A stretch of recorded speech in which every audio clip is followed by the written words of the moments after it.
Good morning mga kaakibat. Susumpit po kami ni Sir Rico ng baka.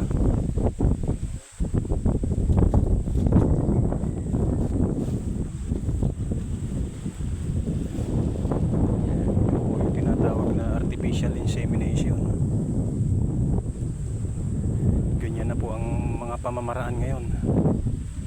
Kahit hindi na kailangan ng barako.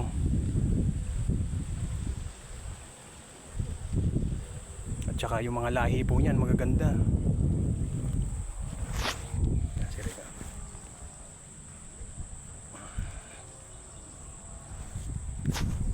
Yan, dalawang similya po yung isinumpit para sure ball.